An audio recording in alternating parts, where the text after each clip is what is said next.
Noda hitam sejarah peristiwa Madiun yang dilakukan FDR PKI beserta sekutunya PSI Pesindo sudah sangat jelas menunjukkan kekejaman yang dilakukan mereka terhadap umat Islam dan aparat pemerintah yang sah. Tetapi kelompok PKI kemudian mengingkari petualangan yang membawa ratusan korban dan menyangsarakan ribuan rakyat yang tidak berdosa itu sebagai bukan tindakannya. Penyangkalan pertama mengenai peristiwa Madiun itu disampaikan seorang pimpinan PKI yang dahulu memasukkan Muso ke Indonesia, yaitu Suripno, yang menuliskan dari dalam penjara.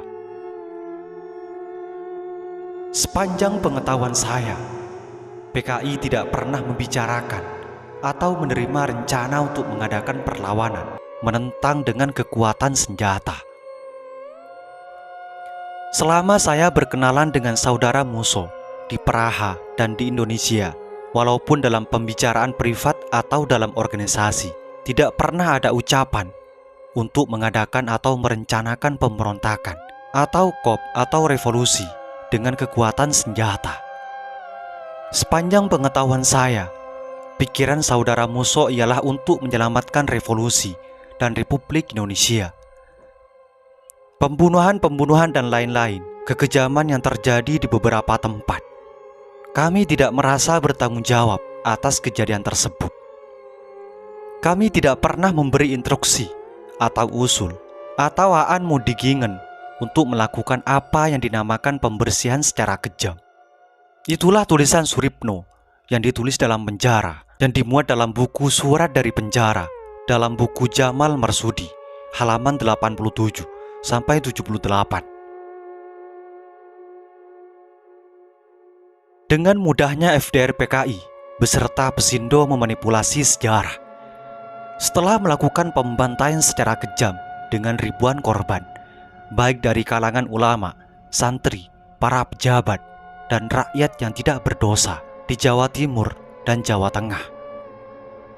Tetapi setelah mereka dilumpuhkan dengan mudahnya mengatakan tidak terlibat dan tidak ikut bertanggung jawab atas pembantaian yang dilakukannya. Padahal seluruh bangsa Indonesia bahkan dunia menyaksikan peristiwa ini dengan seksama, sebagaimana disiarkan dalam media nasional dan internasional. Semua bukti sangat jelas. Berbagai pernyataan Muso melalui siaran persnya termasuk pidato di radio, semuanya diucapkan sendiri dan tidak atas tekanan kelompok lain, adalah bukti pemberontakan PKI itu. Semua pelaku kejahatan adalah kelompok FDR PKI yang terdiri dari Pesindo dan Sopsi yang secara personal dikenal secara pribadi oleh para ulama dan pejabat yang menjadi korban. Inilah siasat PKI untuk membersihkan diri dengan memanipulasi sejarah. Banyak tulisan yang dikeluarkan CCPKI yang membantah keterlibatannya dalam peristiwa Madiun yang gagal itu. Antara lain buku putih tentang peristiwa Madiun, kemudian juga buku menggugat peristiwa Madiun. Diterbitkan pula buku konfrontasi peristiwa Madiun 1948. Tulisan Suripno dan berbagai buku yang diterbitkan CCPKI itulah yang kemudian juga digunakan oleh DN Aidit, sekretaris FDR PKI, yang kemudian juga menjadi ketua CCPKI, yang dengan tegas menyangkal keterlibatan FDR PKI dalam pembantaian tragis dan mengambil alihan kekuasaan PKI di Madiun dengan menerbitkan buku putih yang berjudul Konfrontasi Peristiwa Madiun 1948 dengan Peristiwa Sumatera 1956. Dalam tulisannya ini, DN Aidit lebih provokatif melakukan tantangan kepada pemerintah untuk maju ke pengadilan. Bahkan ia melakukan tuduhan balik kepada pemerintah bahwa PKI lah yang menjadi korban peristiwa Madiun. Karena buku putih ini ditulis pada tahun 1957 saat PKI telah memiliki anggota sekitar 6 juta orang, sehingga mereka lebih berani dalam melakukan serangan balik. Dalam buku itu, DN Aidit melakukan pemutarbalikan fakta. Kapan saja Hatta ingin peristiwa Madiun dibawa ke pengadilan, kami dari PKI selamanya bersedia menghadapinya. Kami yakin bahwa jika soal ini dibawa ke pengadilan, bukan kami yang akan menjadi terdakwa atau tersangka, tetapi kamilah pendakwah atau penuntut.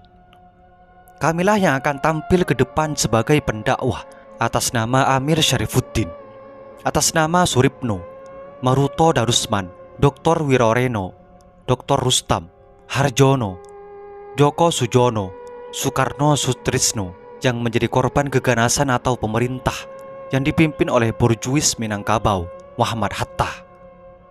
Hatta bertanggung jawab atas penculikan, pembunuhan, dan perang saudara 1948. Sesudah penculikan dan pembunuhan di Solo yang diatur dari Yogyakarta ibu kota, keadaan di Madiun menjadi sangat tegang, sehingga terjadilah pertempuran antara pasukan dalam angkatan darat yang pro dan anti penculikan di Solo. Dalam keadaan kacau demikian ini, residen kepala daerah tidak ada di Madiun. Wakil residen tidak mengambil tindakan apa-apa, sedang wali kota sedang sakit. Untuk mengatasi keadaan ini, maka Front Demokrasi Rakyat, di mana PKI termasuk di dalamnya, mendesak supaya kawan Supardi, wakil wali kota Madiun, bertindak sementara sebagai pejabat residen selama residen Madiun belum kembali. Nah, tindakan mengangkat wakil wali kota menjadi residen sementara, inilah yang dinamakan pemerintah Hatta. Tindakan merobohkan pemerintah Republik Indonesia, tindakan mengadakan kudeta, dan tindakan mendirikan pemerintah Soviet. Itulah tulisan dari DN Aidit dalam buku Konfrontasi Peristiwa Madiun 1948 dengan peristiwa Sumatera 1956. Semua buku itu merupakan upaya PKI untuk membersihkan dirinya dari darah dan noda pemberontakan yang dilakukan di Madiun. Padahal siapapun tahu dan sejarah mencatat dengan cermat setiap peristiwa, pernyataan, pikiran, sikap, dan tindakan yang dilakukan oleh FDR PKI. Semuanya terekam dalam media dan ingatan, serta pengalaman massa, sehingga sulit bisa diingkari, termasuk oleh PKI sendiri. Komunisme adalah saudara kembar dari kapitalisme dan imperialisme yang lahir dari filsafat barat, mulai dari Renaissance hingga zaman pencerahan, yang sangat menguasai teknik agitasi dan propaganda dengan baik, melalui penerbitan berbagai karya ilmiah maupun melalui media massa yang sangat mereka kuasai. Karena itu, propaganda mereka itu mudah mengecoh masyarakat yang tidak kritis dan kurang waspada. Semoga bermanfaat. Assalamualaikum warahmatullahi wabarakatuh.